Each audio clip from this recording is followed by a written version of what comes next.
Hard times build character. This isn't just a show, this is real life. It's not about how you start, it's about how you finish. You gotta see it before anyone else can see it.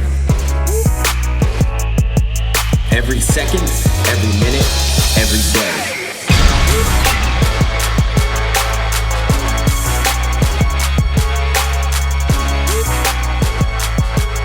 We train for life. We got you. And welcome back, everybody, to the Relentless podcast. We are here with season number 3, episode number 1, building the Relentless Compound. Matt and I wanted to start it off with a little bit of a layout of our future vision and our vision that we take into our mode every single day and into our way of life and what we do from our team to our community. We wanted to start by getting into all that. Last season, season number 2, didn't finish exactly the way we wanted. We wanted to get in our 15th episode with some things going on, inside our community, in the world. We weren't able to get to it, so we are back here again as planned for our 3rd season. Awesome guests that we've had on the Relentless Way so far. We've had some great episodes from our team to certain members. We went live in the facility back in last season, all the way to the 1st season where we had some of our coaches on individually and as a group. So we're looking to do a lot more of that. We're looking to bring even more perspective, and that's why we wanted to start off with building the Relentless Compound and really get into what that means to us and lay the foundation for this season. We will be connecting with a lot of different individuals that we've connected with throughout our 10-year journey, because it's been 10 years now, back to 2012, January, when we first opened the door. So 10 full years operating as a movement, as a community, and as a family. We talk about the community, the family, and the team, and that really sits at the core of us building our compound. That is one of the most important things to us, because without that nucleus and without that strength, that we really wouldn't be where we're at today, and we know we wouldn't be able to get to where we're going. Yeah, well said. We're very excited to get going again. From the beginning to now, I think it's come a long way of just how we feel with just operating this podcast in itself. And I think it's become a way for us to constantly get that message out and to keep the brand growing and expanding in a way to keep getting the messages out in a larger scale. So super excited to get going and to bring, like Paul's saying, the vision that him and I started a very long time ago and has been able to scale that and grow that into starting with our team, into our community, and everyone else around it. And it's at a place now where it's not so much just about keeping it internal, where like maybe in the beginning we were like protecting it and keeping it close and like not wanting to totally voice it out into the world. And I think we're in a position now where we're extremely confident in who we are, where we've been, like Paul just talked about over the past 10 years, where we are now, and where we officially know we're going to get. And it's facts now, right? So I think it's important that we voice that out into the world, because that's what the world always needed it, but it definitely needs it now as well. It needs hard decisions, and it needs to be backed by hard work ethic and strong-willed minded people. And we take a lot of pride as leaders inside of the community to our team first, and then to the community as it trickles down the line. And I think this season we want to really try to voice that. We want to talk about the things that the things that we've done, the word that we've kept to ourselves over the past 10 years that has allowed us to get to this point now, to be able to voice things out and to say them decisively and to stand by each other and be able to overcome any adversity no matter what. And I think that is a feeling. That's the Relentless Way. It's a lifestyle. Mm.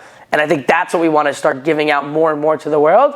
And that is, it's contagious. It starts compounding and it starts building. And I think that's what we've always needed it, but we definitely need it now more in the world than ever. So we're excited to put that out and start bringing some more heat, like you said, also with some great guests too. So that's where it starts too. When building good things while climbing the ladder. It really, to me, as we resort back, maybe subconsciously early on, but over the last 5 years or so, really with intention is building that nucleus and building that core. And it starts with, again, the community and the team. So our team being our coaches, right? Being the transition from when we first started being trainers and just giving out workouts. Maybe just designing a group class and getting people a good sweat and making people feel sore and making people feel good, all the way to changing people's lives, to leading them through parts of their journey in their life that they never imagined coming their way, and helping them get over those hurdles, and maybe sometimes even helping them rise even higher in moments of strength where they feel so good that they could look back and we could be a part of. So that's where it began with our team and now our coaches, but also with our members, for being just a member of a gym and just being able to use the amenities and go in and get your workout in, to taking maybe a class or two a week, right? A large group class where you're boxing or where you're getting your weight training, and to really being a part of your everyday life now, full circle. Scheduling your work week out, making sure that life balance is great, and handling your children and your friends and your family and whatever it may be. And the best part about it is we're doing it all together. So it's not just those coaches that I mentioned. It's not just the community in their own worlds. It's a beautiful synergy of bringing them both together. And as Matt mentioned, that's the best point that we're at right now. And when I really reflect back on it, the importance of it, if we could teach two individuals that were at the same mission and doing the same thing that we were 10 years ago, and right off the bat talk about the importance of it, it would be to hone in even more on that core, and hone even more on the importance of the team and the importance of the community coming together and that nucleus. Because the reality is of course we did the best we can, and we feel like we were able to get there in due time, but that could all be expedited. And if anyone could take anything from this beginning part of our experience and the center of our experience, it is that. It is saying right away, without going through maybe not all of the lessons and all of the trials and tribulations that we did, that our coaches, our team, and our community did.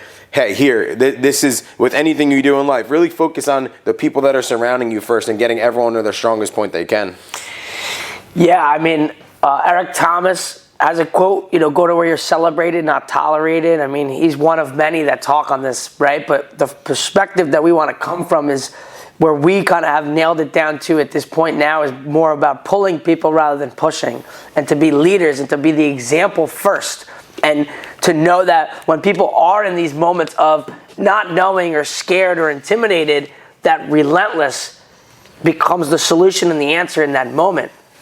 And I think in the beginning, we so wholeheartedly believed in ourselves and what we could bring to the table, that like we were trying to convince everybody. And not that it was wrong, but I think we could have done better by putting our energy, like Paul said, into the people that we did have that already believed in it, right? But these are things that we had to learn. So because we just believe so much in seeing that little bit of good into somebody and being like able to bring that out, and that's what we've always wanted to do. But what we've learned is that it's always going to be a personal decision. So we can't force someone to want to make that adjustment or make that change or take those steps or start changing the way that they think and then make decisions and make actions. Like, that has to be an internal decision first.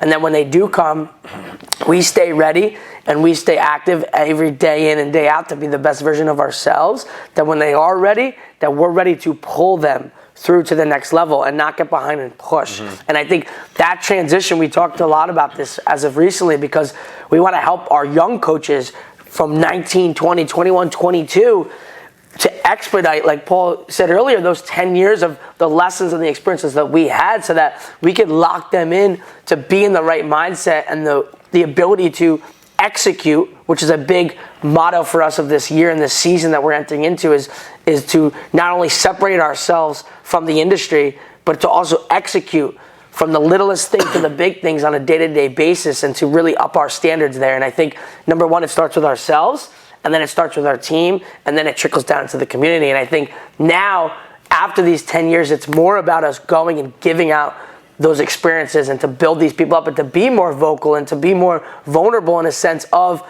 not to just be vulnerable and to try to have the hardest story or the toughest bit of adversity, but more to use that to leverage with other people in the world and to show that we all got something, and there's always going to be something.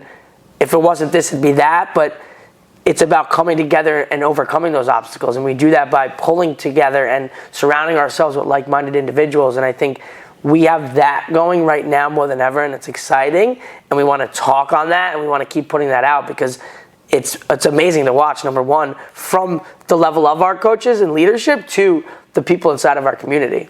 And remember, there was certain moments, the first couple years before we arrived in Freehold, where we're at now, when we went through, as we've talked about on numerous episodes, our stay in Marlboro, short stay in a smaller facility, and then over to Manalapan, we started to connect with people that started to do two things. We started to connect with people that were willing to give us information, advice, whatever it may be, criticism, constructive and positive and reinforcing, to direct where they felt from the outside as a consumer or as someone that has a different is looking through a different lens, what our business needed. They did see our vision better than most at the moment, but at the same time, they were just telling us the reality of what they saw on the outside. So the turning point, I from what I could look back on, is when we really started gearing ourselves more towards the service industry, and we started looking at ourselves for the respect it deserves. That we're actually, for the half hours, or hours a day that we spend not even in front of a client or a member.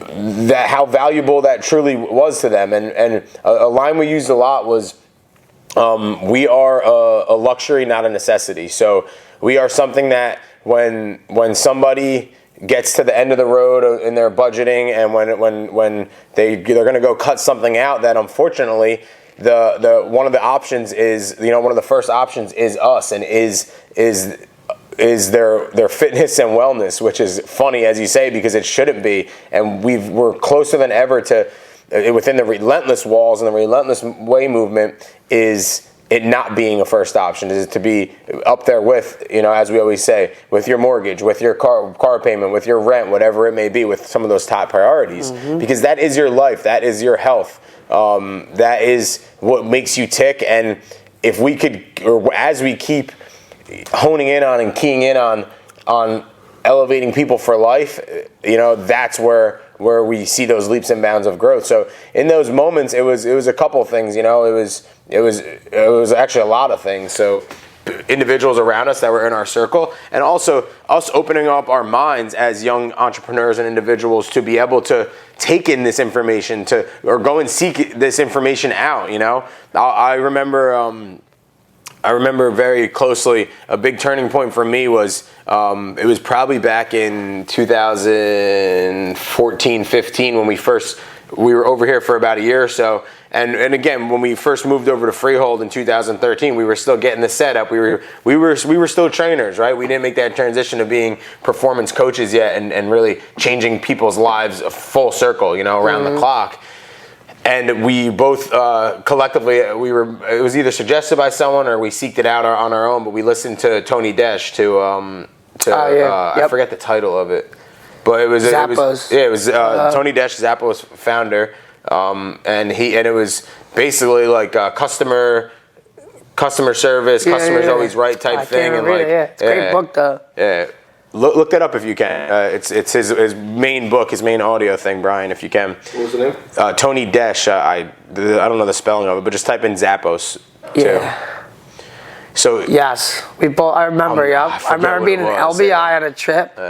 One of my great clients of a long time allowed me to stay there and listening to that book. You're 100% right. But that was like a moment, and then we kind of, when we came back to it, because we listened at the same time as we do with a good amount of things, And it was just like, dude, like this is it. Like, it's not like this is such a freaking key ingredient, right? Like, and again, that was, I mean, Zappos might not grown as fast, but that was like at the same time, like Amazon was becoming more prevalent, and just the way Apple did things, and the way many industries were starting to do things of like on the experience. Yeah, the experience, right? Delivering happiness. Yeah, delivering happiness. Yeah. And this is what is Zappos. If someone doesn't know what that is, he's writing a book called Delivering Happiness, right? And Zappos started, I think, at first was just shoes, maybe. Yeah. Shoes. And then it transitioned to more clothes and different things. But what he did, so Delivering Happiness, right? That's the name of the book, and that's what this guy did through his service and experience of clothes, right? And the way that they did that was like a simple thing, right? I won't go too deep, but as simple as like you could pick out a bunch of things. Like you were allowed X amount of things to get sent to your house to try everything on, and then be able to send back what you didn't want, and then you paid for what you kept. Well, now it's funny. You're probably laughing because Amazon, you could do that every day, and 100%. all these companies, like everyone does it now. But Tony Dash and Zappos was one of the first one to say, "Hey, we are going to allow you to order whatever you want." Not pay for it. We're going to send it to you. You send it back. Whatever you don't send back in X amount of days, you're going to pay for it. That's what you choose to do. So, but that's happiness in his industry. These men and women that were ordering their clothes, their shoes, their shirts, for their work week, for whatever it may be, the game. right? They were able to feel comfortable enough where they didn't have to put their own money out. They were getting a loan that made them smile and that made them try things on and understand that, oh, I could just send that back. It's no big deal. I didn't waste my money on it, you know?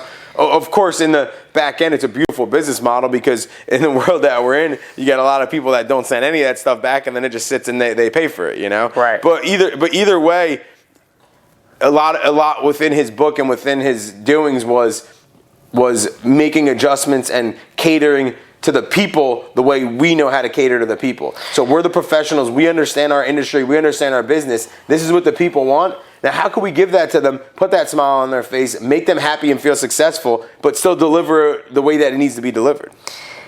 100%. And one of the stories, I'll tell a short version of it, is that always stuck out from that book is when the author of the book, Tony, was in college. Yeah. He started college and he was doing his thing or whatever. He started realizing that he was a little different than the other kids around, and he didn't necessarily want to go out and party and do all these things. But he would be in his dorm and he'd be studying, doing his stuff, and he started seeing trends. So one of the simple trends was that everybody would get back late night, probably drinking, partying all night, and they'd all want to eat. So what Tony started doing was going out and he started making pizzas. In the kitchen, the dorm room kitchen area, he started making pizzas, and he started selling them when kids would come home. First, he started buying them. Well, you're correct. Yeah. So he was buying them and then selling them for more. Selling them for more. Yeah. Then he started making them and selling them for even more. Then, all of a sudden, right, he's selling it. Everybody, he's the guy on the floor, right? He starts recognizing that his numbers start going down. So he starts registering, and he's like, I can't figure this out. I had all these people. I'm the guy. And what he realized was there was a kid on a couple floors up that was coming down buying his pizzas. He was selling them for more. He was taking them up and selling them. And he was flipping them. So he was buying it from him and he was selling them a little bit less up top. So these people started going up.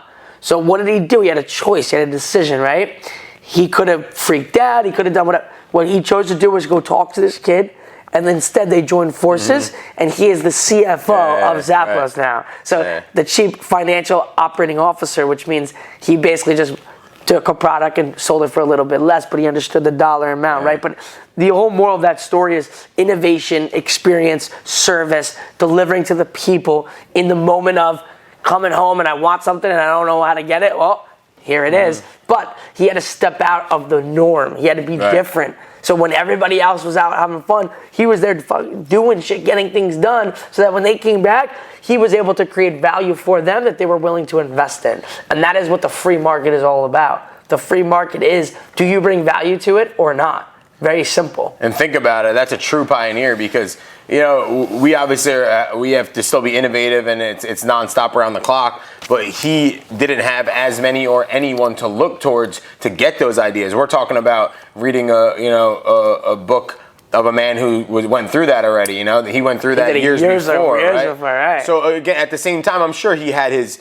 influences and people that he took little bits and pieces and that he got his hustle from and that he got his innovation ideas from. But now, you know, you're talking about someone that it was definitely a a small fish in a big pond as far as doing stuff like that, and he really took a jump, being first, to being first to it. So awesome! It's an awesome thing to reflect back on. But in our moment in that journey, these are things that we were looking towards. These are things that we were pulling out, and to this day, we haven't changed. We still set out every day to better ourselves, to gain more knowledge, to more information on our industry, whatever it may be, to continue our education day in and day out. And that trickles down to our coaches and our community.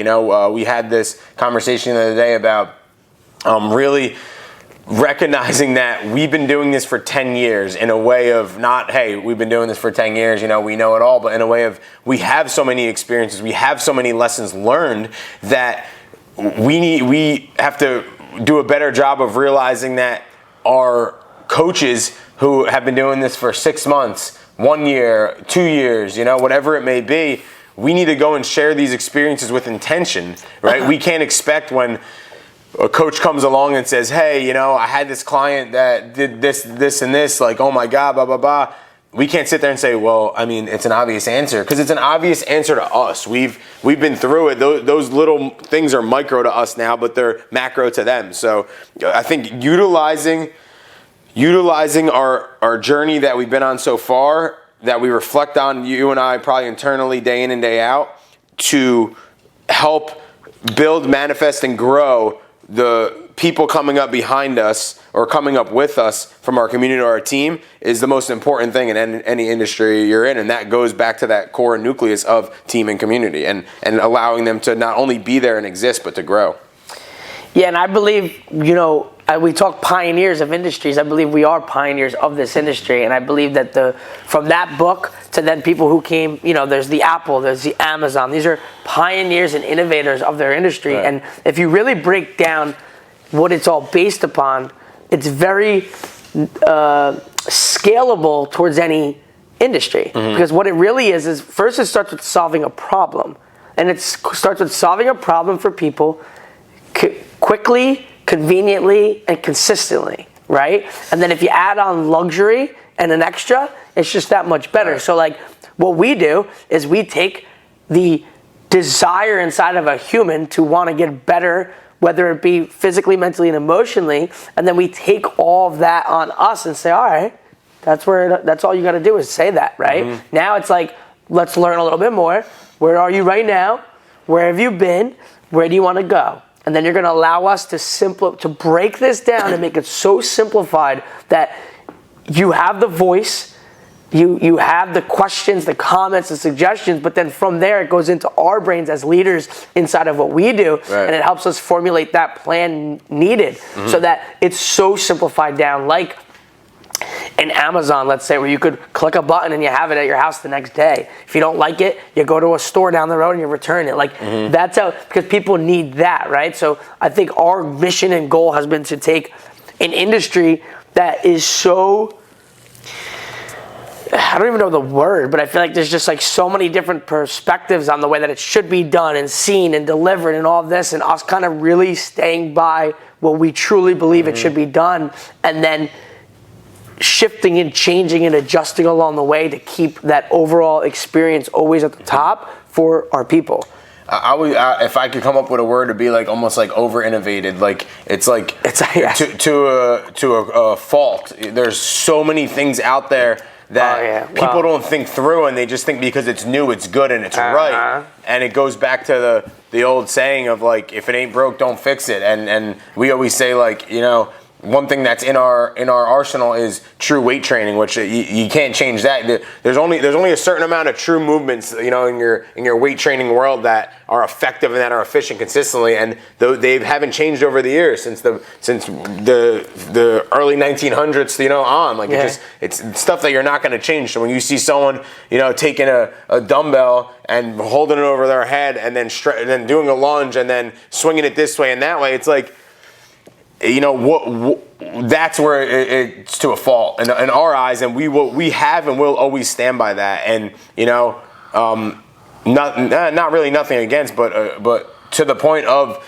these other markets within our industry, right? The CrossFit, the large group classes, the jumping around, the weight lifting of just being reckless, especially at certain points in people's lives. Right. We talked about this many times, but the 60, 70-year-old male or female or whoever it may be, human, doing a clean to press is it's pointless. It makes no sense. But in that moment, how it makes sense to the person leading them is it's innovation. It's different for them. They like it. They like new. But that's to a fault in my eyes and in our eyes. And for what we're saying is we have stayed truly committed to our movement and to what we believe in through vision, through sweat equity, through speaking and explaining as we are now. And that's the point where we're at now is we are, not just Matt and I, but Brian, who is behind the camera here, always helping us out with our podcast, to Drew, to Hillary, to Pete, to Evan, to Franco, I'm not going to name everyone on the team, but everyone on our team, they are speaking more and more our vision of the compound, of the final stop, and they know what we're working towards every day, and we're just navigating how we're going to get there. Yeah, I think the simplicity of making things smooth, effortless, and organically in tune, where it's not like it's over the top, and those are the things that people look for, right? Like, so for example, to go back to the easy, quick fix, I think the misconception is like, there's a line where it's like, it's always going to come down to understanding it, but what the glue to it all is like time and hard work and consistency. And I think that's the part that people don't want to hear, right? Because everything is so instant and quick. And the reality is, though, that this should be designed as being the long game and the forever game. And it's not about the right now or in this given moment or in this given day. And I think the reason why we may not be the first answer for most people, but we end up being the final answer for most people, is because we put it out the way that it's harder. It's the way maybe people don't want to hear, like, oh, I got to show up and work hard every day. Yeah, you do. But the reality is anything that's built great in this world, and I feel blessed to be in the worlds of fighting and coaching that world of boxing, kickboxing, and understanding that world of human versus human, to then being self-made as an entrepreneur and a pioneer, because those two worlds and those lessons that you acquire throughout the whole way teach you that you can never become stagnant and you can never become comfortable. So like, I need to constantly keep my discipline at an all-time high and make sure that the future version of myself that I believe and perceive that I'm creating is forever motivating the current version of myself. And I have to keep growing and building like that, and then that trickles down, like we keep saying, to the team. But the reality is this: anything great or anything that you want is going to take hard work. It's going to take dedication. It's going to take discipline. It's going to take grit. It's going to take the ability to get knocked down, stay there for a second, think about what you just did, and get up and be ready to not do it again, learn, grow, evolve, and keep pushing forward. So no matter what it is. So especially with the human body, and a lot of people start with like the aesthetic changes, right? The physical side, but we know that does come with it, but it's mainly going to be more mental and emotional shifts and changes that happen first. But no matter what they are, it takes hard work and dedication, period. And if you're not recognizing that, you're essentially lying to yourself, because really think about it. If we go back, everyone could talk about whether it be 1 or 10 experiences from our youth to now, at this point in our life, of when somebody gave you the cold hard truth, cold hard facts, and maybe in the moment you didn't accept it, maybe you didn't understand it, most likely was probably what happened, right? And then you go back years later and you're thankful for that experience, you're thankful for that moment, not because it was right or wrong, but because it was what needed to be done, it was how it needed to play out, right? And I'll give you an example of that, right? I go back to a little bit of myself, but also some peers around me too. We've all experienced something like this, or most of us have. Go back to sports, right? Any situation, whether it's football, baseball, softball, whatever it may be, where you're trying out for something, any situation, right? And potentially you didn't make it, you got cut, or maybe you made it and then you didn't play as much as you wanted to, whatever it may be, but a moment where you felt like you were slighted and shorted, right? No matter what, in that moment, the odds are is that individual that was making the decision to cut you, put you on the team, to bench you, not play you, the odds are there's a small chance that it was like very vicious and intentional, right? Yeah. That they literally said like, I'm going to get this guy on the team, get this kid on the team, and I'm not going to play them at all because I don't like them. Yeah. Very, very, very small. But I'm not saying it's out of the question, right? But for the large percentage of people, in that moment, most of it was probably the reality. And it was a leader and somebody that was in a position to coach you, to lead you, to guide you, right? And they truly were assessing you for what they felt they were assessing you for. And they felt whether you didn't fit for the team, whether you didn't fit in the moment, whether your ability wasn't there, whatever it may be. Maybe you had a bad tryout and they never saw you play anywhere else. They have nothing else to base it off of. But my point being is we could all go back to those moments and say, if we go back to when we were 10, 11, 12, 13 years old, we didn't like that person, screw them, they don't like me, they were wrong. But when we look back now, we're like, oh my God, holy crap, like, I find myself in those situations, like maybe it was just this, and this.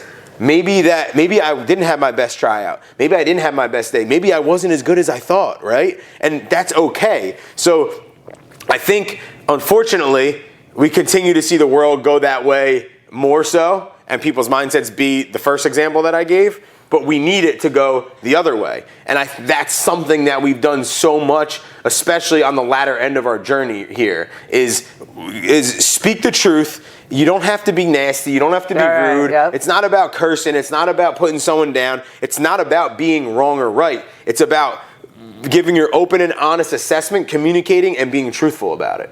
And like as you mentioned, that's where we could reflect back and hedge ourselves and learn and grow on all this stuff, right? On what we need and against what we want, right? In these moments of when someone does come through the door and take on the journey with us, understanding that it starts with the simple things. It starts with simplicity. It starts with us communicating with them and addressing what they're in need of and what they want to do what's going to best help them grow and get better. And at certain points, like Matt said, it's not their time. They're not ready for it. So if we could reflect back on moments like that and get ourselves ready in our ages of true growth, in our true growing ages as humans through our early 20s to our 30s, we could cover a lot more ground, But as he said, the reality is we do have individuals that come across the way of our movement and they feel it's not for them. But in the moment, they know what's right, and eventually, as you worded it in a different way, they come back around, and they ultimately find themselves being part of the journey they need. Yeah, self-awareness and the ability to take ownership is very low right now. And I think, the reality is you're only doing a disservice to yourself. And I feel like we feel such an obligation as leaders in the community to everyone, but also definitely to the young generation of today, because it's not really their fault, I like to say. I feel like it's just what's been embodied inside of them over the past few years. But like Paul's saying, number one, you're only doing a disservice to yourself. I'll say that again, right? Because the reality is like the world knows, like everyone else knows around you, right? So like most likely, like he said, there could be a small percentage that something could be like directly related to you. But the chances are that's probably not. And it's probably just real facts, right? And I think the free market, I always like to go back to, of being in business our whole lives as adults. That's all we know. And the free market, like the jungle, I like to call it, like the real jungle out in the world, it doesn't care about anything else besides if you bring value to it or not. And I want that message to get out into the world, because if you're hearing anything else, you're getting a disservice done to you, because I'm here to tell you from true firsthand experience over these past 10 years that it doesn't matter where you come from, the color of your skin, your religion, your background, any of those things, your sexual orientation, what you're into, none of that matters. If you show up every day and you be your best self and you bring value to the market and you connect with human beings, you're going to be successful. No one can stop you. So don't even give energy and power to anything else, feeling like anything else can hold you down besides yourself. There's a line that I talk down to a lot of my performance individual coaching clients of it starts with thoughts. Everything starts with thoughts. And the reality is that we cannot control the amount of thoughts that pop into our head on a daily basis. It's impossible. It's about like 95,000 thoughts a day, like scientifically. But then the next line I write is, so what I say is this line, right? The big word. The first word is thoughts. The little line I write under that would be, I cannot control all the different thoughts that come into my head, but I can control the ones that I choose to give any of my energy, effort, and time to. From there, that leads to my decisions. My decisions then lead to my actions. My actions then lead to my results. And my results then lead to me needing to reflect on what I just did and how I got there, and that I got here because of everything else leading up before that and nothing else. And that's that, right? And I think by us wanting to step up and be leaders in the community and take our perspectives from, again, the boxing and kickboxing and fighting world, again, is very discipline oriented. It sees nothing. It doesn't feel, or it's about to hit and not get hit, right? So like everything else is blocked out, and it's about technique and hard work and grit in that moment. Business, same idea. And I think these lessons that we've acquired have grown us as not just our own individual men, but now leaders in the community, and it inspires us to give those lessons out, because those lessons can be taken to anything. You don't need to be a boxer or a fighter or an entrepreneur to take these thoughts of how you perceive life and adversity and all these different struggles to just attack your own personal life. And that's what I think that we want to do, is to help people become their best selves and know that who you are today doesn't mean that that's who you have to be tomorrow. And it starts with a decision to make that, and then to say, I'm going to do everything in my path, day in and day out, to get to that next best version of myself. That's it. And we've used, coming full circle, we've used a lot of these tools and a lot of these moments and perspectives of our own journey to get us where we're at today. So, to start, we just gave you a very good, some points of our journey, a good description and overlay of kind of where we're at now and what we've really come to, and what the Relentless movement really means to us. And what I really want to ask now is, how do we define these next chapters of building the Relentless Compound, and how do we vision that? How do we see that? How do we feel that? What actions do we go through? How do we speak about it? Cool. So I'm going to start with painting the vision of the Relentless Compound, and we'll backtrack from there. And I'm going to say clear as day in this moment. And I think it starts with us. It's land, okay? And I want to paint the vision for everybody. It's land. It's a place that you pull into, and flying high, the first thing you see is the American flag and the Relentless flag. And in that moment, you're in a special place. You feel it, okay? The Relentless building is set. You walk into a beautiful lobby that has a place for you to kind of check in and understand where you're going. Inside this lobby, we could have dining or seating halls for people to eat, accompanied by a Clean Bro, our strong affiliates. We've been together forever, right? So to bring them in and to own up that food department that we know that they do so well. To have childcare abilities for people to be able to come and use their places to watch their children. Then to take that to the next level of our locker room and spa amenities that would be tied in, again, focusing on the whole human and having the ability to have all these things in one designated location where a person could take a trip and work on themselves in all different ways. But having saunas, steam rooms, cold water plunges, hot tubs, recovery treatment centers, all connected to the locker room now that has beautiful amenities. So all of these things have, the compound will always have the same things that we take every day to our facility now. They're just miniature versions of our facility. So cleanliness, organization would always be at the highest level. The facility would be designed beautifully. I like to say it's like a high-end amenity setup with a hard, gritty work ethic on the floor, right? So you could have a hard, nasty, gritty work ethic, but still do it in a very clean, beautiful environment, right? And from there now, we have our Relentless floor, which also has all the different tools that we need, from regular everyday training to our sports-specific training to our boxing room to our conditioning machines as well, to then go into the even next levels outside of that of having outdoor obstacle courses that we built when we were young, Pain in the Pines, but amplified. Running trails. The ability to move around. outdoor picnic tables, places for people to come and just work and sit, having an indoor lecture hall where we could deliver educational things from financial education to life education like we do here, to also having connections with abilities of tutors for the children, the community, the young places where kids can come and get help now, and we could have our own list of tutors that we know live up to the Relentless Way mindset and living that it can deliver to the children.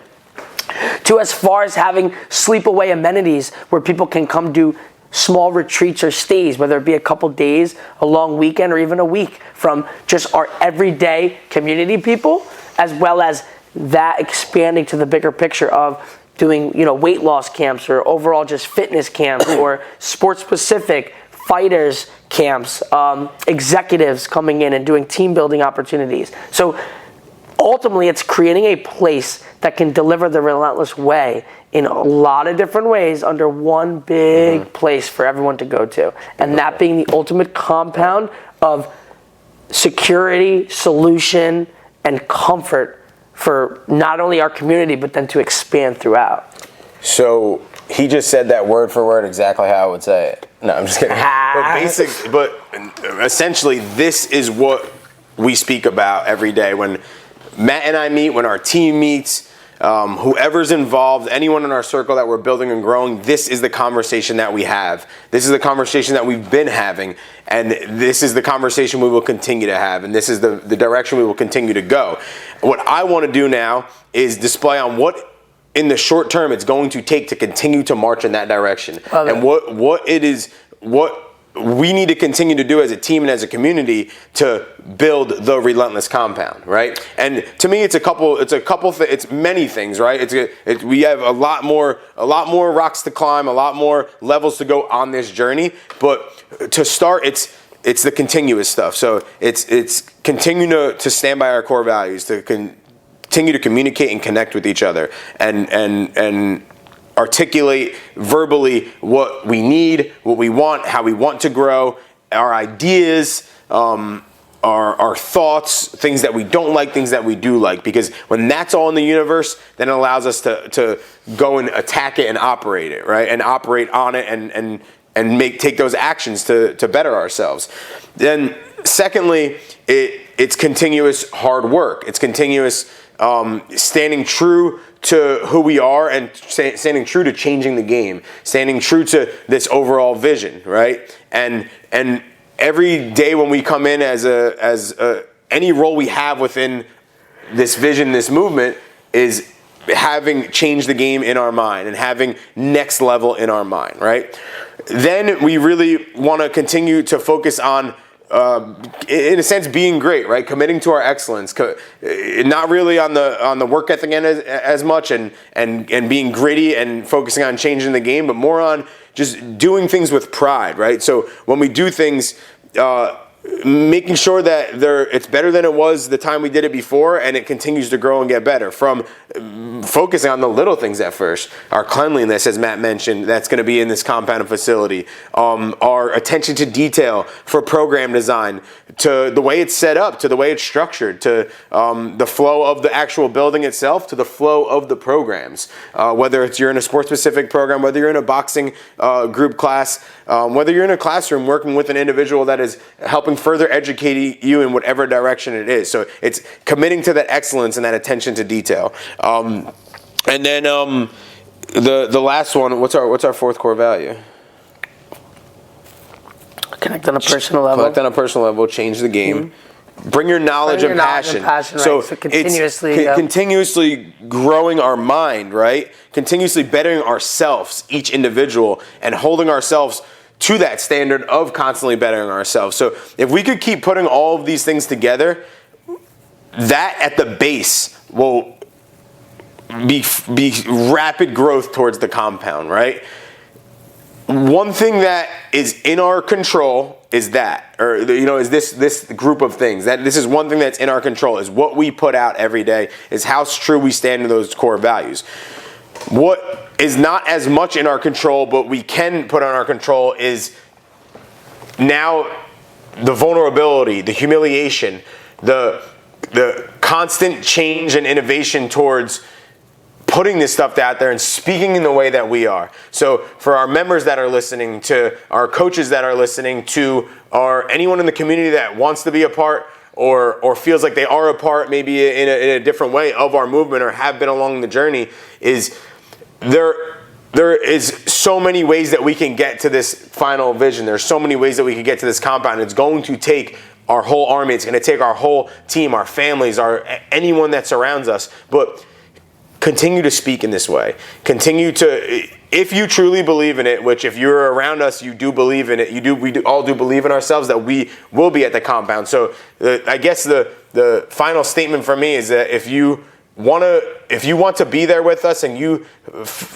could foresee this compound being part of your life, and you could foresee that this compound is your oxygen and it's what is going to help you continue to grow in any aspect of your life, professionally, physically, whatever it may be, then we need to continue to speak towards this, because this has turned our vision to everyone's visions collectively. So hop on board with us. Again, this is our first episode of season 3, and we are going to continue this whole entire season to talk about, reflect on parts of the journey of how building the Relentless Compound has been the mission since day one, and it still stands to be that today, right? Correct me if I'm wrong. No, 1,000% I'll say. I'll change it up. Instead of 100, 1,000%. A couple things I'll add to this. A couple quotes I'll throw right out the bat. The way you do one thing is the way you do everything. And I think, and then the compliment to that would be, someone told me a long time ago, you're always running two businesses, the business you are and the business you're becoming. And I think for us, it's about understanding that we need to run our day-to-day activities at the highest level possible. But now Paul and I know now more than ever that we on a day-to-day basis need to be going out and creating the future version of who we're becoming, which we're speaking on right now. But I think the part that glues that all together is by bringing everybody together and understanding we're not just going to operate like this and all of a sudden we get in the compound and we go from 3,000 square feet to a couple 100,000 square feet of operation, and then we just, all right, well, we just figure it out and we know how to organize it and clean it. No. It starts with us understanding that these 3,000 square feet need to be optimal 24/7, 365, and that we all need to be operating at that level. It's a machine. So the way that we complement each other with that now is like something we've never seen before.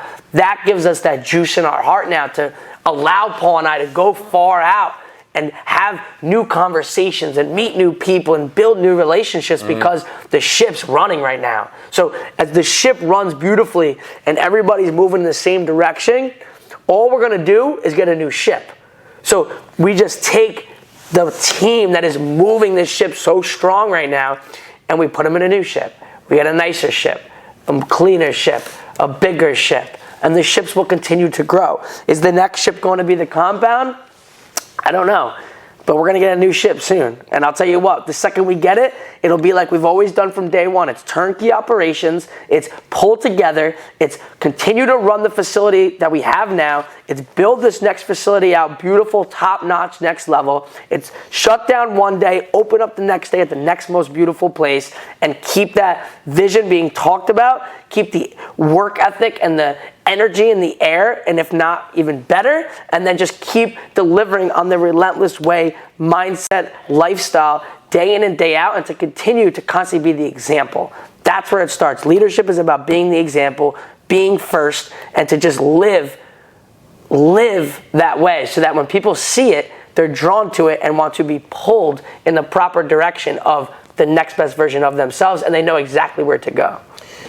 And there you have it. You have just experienced, whether it be for the first time or for the 30th time, the Relentless Way podcast, season number 3, episode number 1, building the Relentless Compound. We'll catch you guys on our next episode. For those listening on Spotify, Apple Music, Amazon Music, thank you so much. For those watching on YouTube, awesome. We appreciate you laying your eyes on it and seeing all the hard work that goes into the production, from Brian to Ryan Frazier, who edits it all up and gets it all set for us. Thank you so much. We'll see you next time. Keep crushing it. Attack your day. Let's get it.